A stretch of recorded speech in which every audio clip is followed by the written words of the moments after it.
And now you're telling me some lame story about you going to your friend's house to help her with a boyfriend that's being abusive when you don't even have your life in order.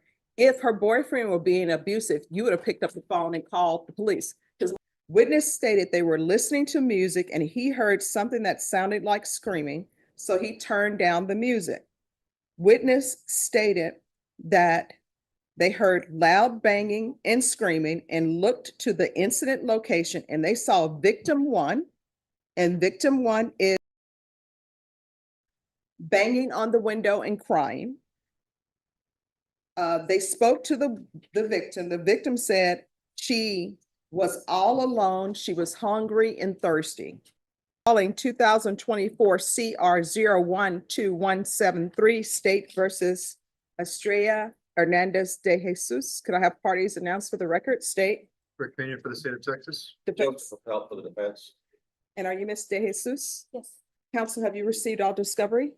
I believe I have, Your Honor. And did you review it with your client? Yes, Your Honor.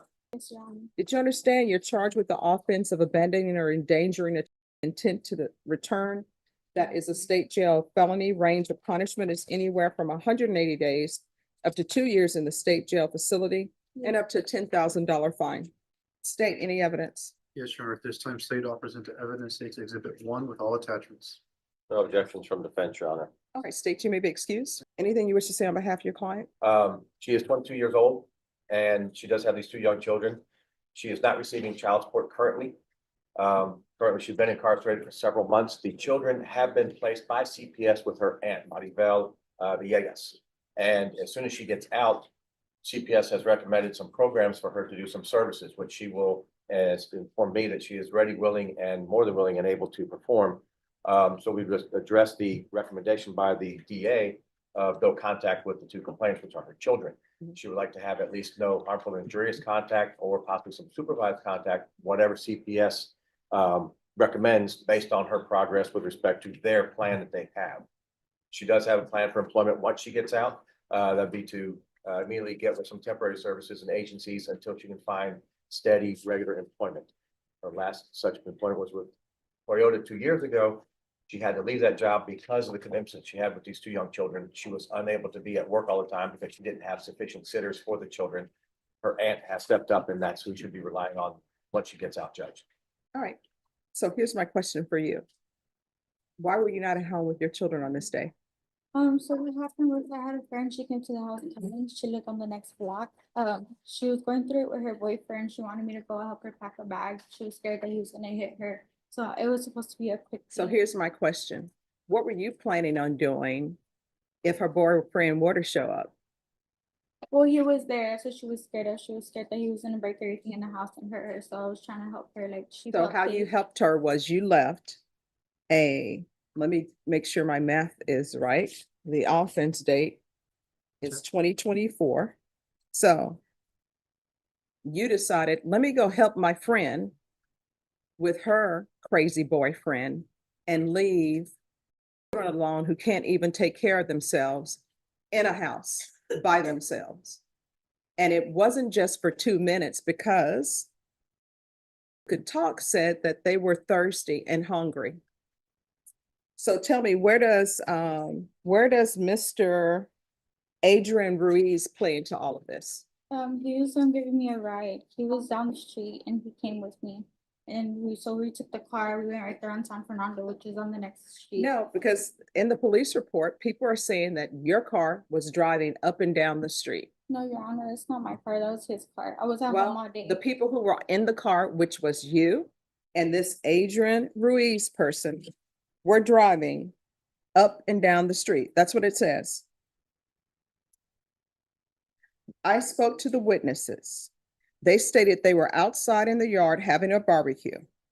They stated they had seen the above listed car driving up and down the street all day, but had not seen anyone in the apartment or any adults around the apartment from at least 7 p.m. Witness stated the party had been outside since 7 p.m. Witness stated they were listening to music and he heard something that sounded like screaming, so he turned down the music. Witness stated that They heard loud banging and screaming and looked to the incident location and they saw victim one. And victim one is the banging on the window and crying. They spoke to the victim. The victim said she was all alone. She was hungry and thirsty.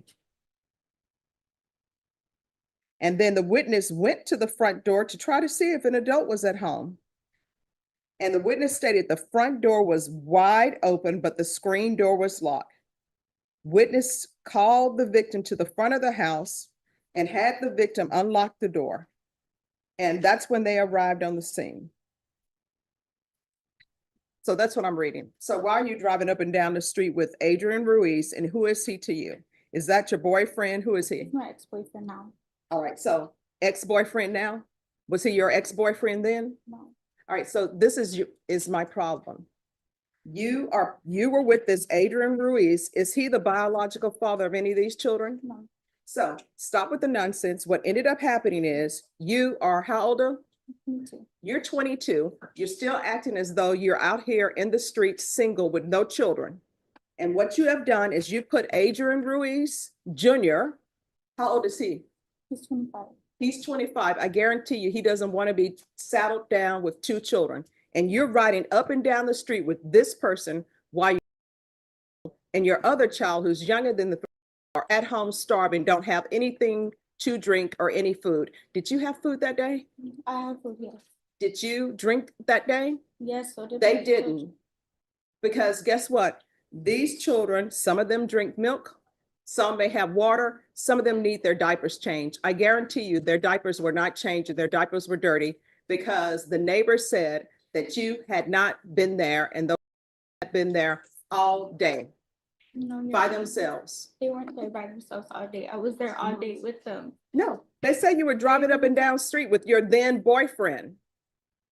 And here's the thing, I understand things get dicey for young people. They're just like, you know what? I want to live my life. I'm settled with these two children. And I was putting my dreams and my hopes and my stars and my moon on the biological father of these children. He's not stepping up. I'm not receiving child support. And you know what? People should be thinking about that before they start having a lot of children. You understand? Yeah. And anything could have happened to these young children. I understand. Could have been some, instead of this nice person who was knocking on the door trying to take care of your children, could have been somebody who's like, hey, this is a cute little baby. And then you would have been on the news screaming, somebody took my child, I don't know where they are, help me please. When it was because you were being a horrible mother. You understand? I understand that. I don't think you do. I think 2 years down the line, there's going to be another boyfriend. And the reason why I say that is because when mothers have child protective services cases, you know what people always tell them? Don't get involved with any more guys. Concentrate on getting a job, bettering yourself, and taking care of your children. And you know what always happened? During the middle of CPS, when children are being returned, next thing you know, mother has a new boyfriend, somebody from prison that, oh, he's changed, he's a great guy. And in the meantime, you're putting your lives in danger. And children don't get to say, hey, you know what, mom, you're making some stupid decisions out here and it's going to impact me. People don't care because you're all in your feelings with this Adrian Ruiz Jr. guy. And guess what? If he were a good guy, you know what he would have said? I will come visit you at your house, but you cannot leave infants to take care of themselves. Instead, he didn't. And now you're telling me some lame story about you going to your friend's house to help her with a boyfriend that's being abusive when you don't even have your life in order. If her boyfriend were being abusive, you would have picked up the phone and called the police. Because what are you going to do? Are you going to get over there and fight a guy? No, you're just doing silly stuff and putting your child's life in danger. And I'm going to do this no contact order. If CPS wants her to have contact with her children, then what's going to end up happening is they're going to have to appear. They can appear by Zoom if they want to appear by Zoom and come to me with the child's ad litem and say why there should be a contact order. How far did you go in school? I got my GED. And what have you been doing with your life other than having children and driving up and down the street with Mr. Ruiz? I was going to cosmetology school for a little bit, but I didn't have babysitters. So I stopped going and I started going to Toyota, Butex, That's when I was working there for a little bit. I got into this program called Goals. And I was doing that basically, I get monthly payments. I would get monthly payments from them. I had to make goals and I get incentives for completing goals. Here's the thing, when people decide to have children, they should decide to have children and have plans for who is going to be the babysitter. You understand? There's a $1,500 fine that'll be probated. Proof of employment within 30 days of release. No employment as a home health care provider or with minors. TAP evaluation in custody. Follow recs.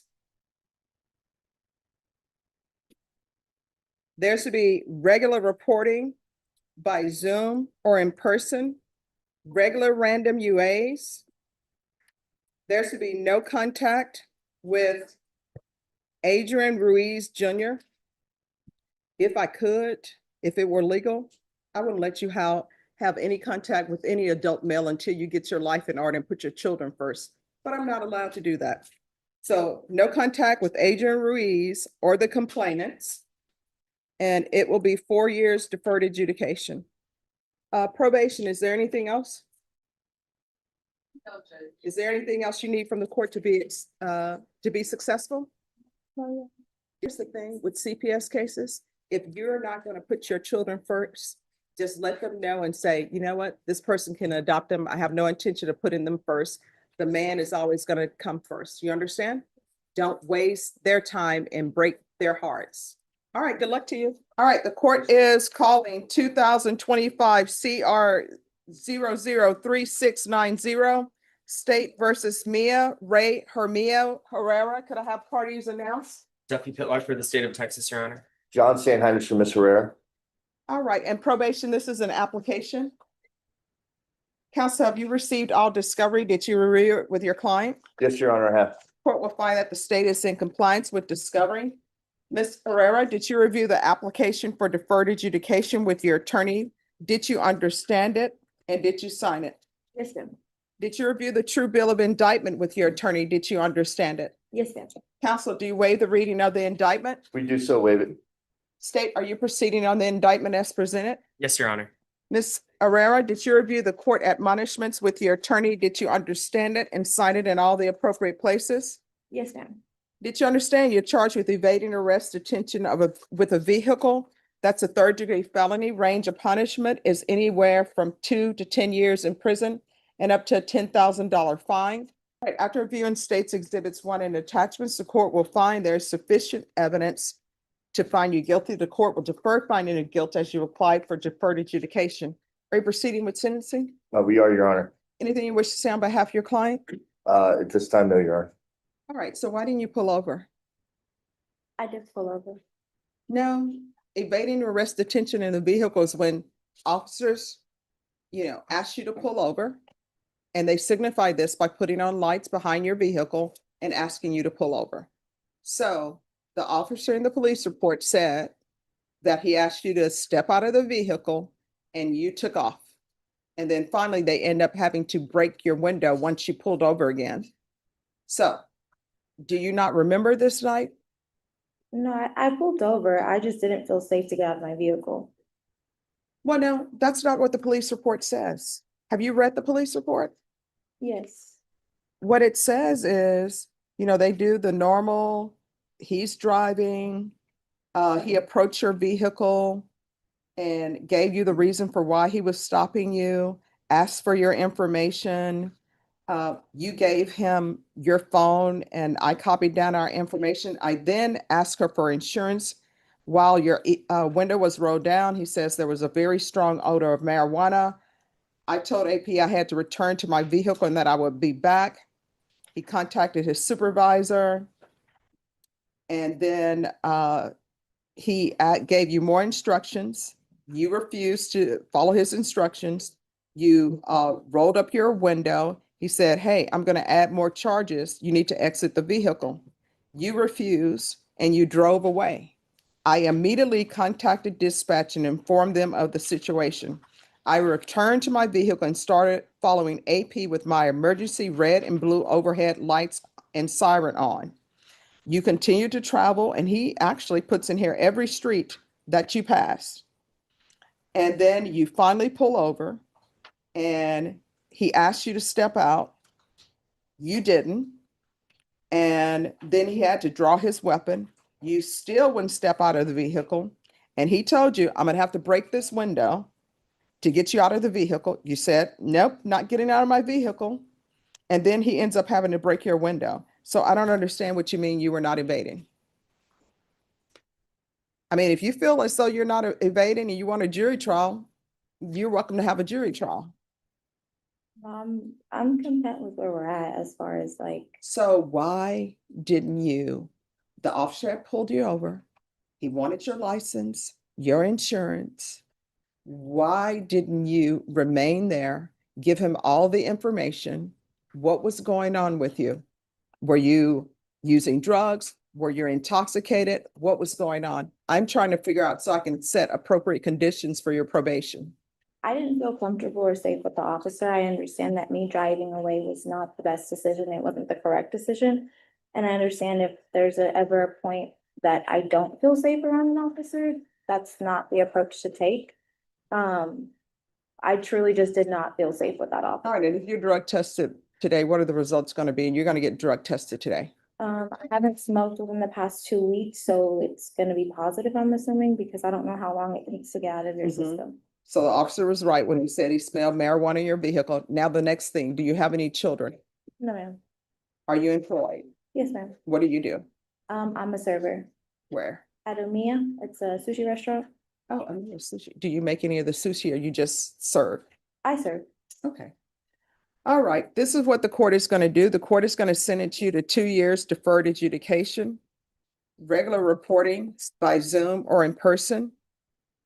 There's going to be regular random UAs. Let them know that they need to test for levels. After today, there's to be no driving until you present a valid driver's license and insurance to probation. There's going to be field visits 1 time per month for 3 months. Proof of employment within 30 days, no employment as a home health care provider or with minors. There's to be no unsupervised contact with minors. There's to be 100 hours of community service restitution. How far did you go in school? High school. All right, what are you Diploma. planning on, what are you planning on doing with the rest of your life? What's your dream job? A flight attendant. All right, so there's 100 hours of community service restitution. If you become a flight attendant, your community service hours will be deemed satisfied. So you need to start making plans on how you can do that. Thank My you. understanding is you sometimes get free travel. I have a question. Yes, I've applied to be a flight attendant with this current situation going on. I guess I know I probably should do my own research on it, but is Yes. this something that, like, after the deferred probation happens? well, what I can tell you is this is on your record. You need to discuss with your attorney perhaps about non-disclosures or whether or not it can be removed from your record, expungens, okay? Okay. Probation, is there anything else? Is there anything else you need from the court to be successful? And just so I understand, the 100 hours, if I become a flight attendant, I don't do them, or I still Yes. have to do them? No, if you complete that, you know, you're off to the friendly skies. So, So otherwise you can do the 100 hours. They usually will put you in the sun picking up paper. is the 100 hour, or do I have like the 2 years to figure out to become a flight attendant? Is that what- Yes. Okay. All right, is there anything else? Just one last thing, Your Honor. In discussions with the state is not going to, I just want to place it on the record, the state is not going to oppose an early termination application if we should so